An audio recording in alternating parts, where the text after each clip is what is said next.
Close your eyes for a second. Imagine this. The people you love lower you into the earth. You hear the soil falling above you, thump, thump, until not a single ray of light remains. And then, silence. The grave is the first station of the hereafter, a mirror reflecting the life we lived. Did we remember Allah? Or did we chase only this world? The angels Munkar and Nakir will approach, asking, "Who is your Lord? What is your religion? Who is your prophet?" These are not questions of memory, but questions of truth. The tongue will only speak what the heart lived upon. If the answers flow with ease, "My Lord is Allah, my religion is Islam, and my prophet is Muhammad," then the grave expands, filled with light and peace. A window to paradise is opened. The prophet said, "When a believer is laid in his grave, it is made spacious for him as far as the eye can see. But if the heart was empty of faith, the tongue will stumble. Confusion takes over. The grave then tightens, crushing until the ribs interlock, and a window to hellfire opens. The Quran warns, and for those who disbelieved, the fire of hell will be their abode." Surah Fatir 35:36. Imagine your first night there. No phone, no family, no wealth, only what you sent forward, your prayer, your charity, your character, your remembrance of Allah. Everything else is left behind. The grave is not the end. It is the beginning of eternity. So let us prepare, not with fear, but with hope. The Quran gives us glad tidings. Indeed, those who have said, "Our Lord is Allah," and then remain steadfast, the angels will descend upon them, saying, "Do not fear and do not grieve, but receive good tidings of paradise, which you were promised."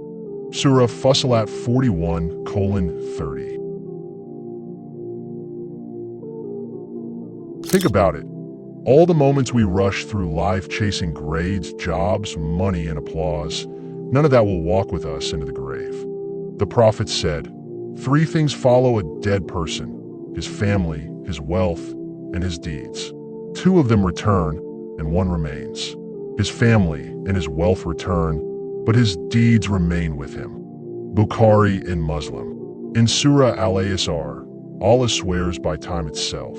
By time, indeed, mankind is in loss, except for those who believe and do righteous deeds and advise each other to truth and advise each other to patience. 103:13. Every second of today is building the bed we will rest upon tomorrow. The righteous soul is welcomed in the grave with ease. In one narration, the angels say, "Rest in peace like the sleep of a groom on his wedding night." Imagine that comfort, safety, and rest, as if the grave itself embraces you. But for the one who lived heedless, the grave becomes a place of regret. The Quran describes their plea, "My Lord, send me back that I might do righteousness in that which I left behind." Surah Al-Mu'minin 23:99-100. But by then it's too late. This life was the chance, and the grave is only the result. So what do we do now before that night arrives? The Prophet advised us, remember often the destroyer of pleasures, death, not to paralyze us with fear, but to sharpen our focus, to remind us that the real home is not this world, but what comes after. A prayer said sincerely, a smile to a stranger, a coin given in charity. These may be the very deeds that bring you light in the grave that S.O. as you lie down tonight. Close your eyes and imagine, if this were your last day, what would you send forward? Let's not waste the time Allah has given. The grave will not ask about our cars, our houses, or our status. It will ask about our faith, our worship, and our sincerity. Prepare now, so that your first night in the grave will not be a night of fear, but the doorway to eternal peace. Subscribe if you found this intriguing.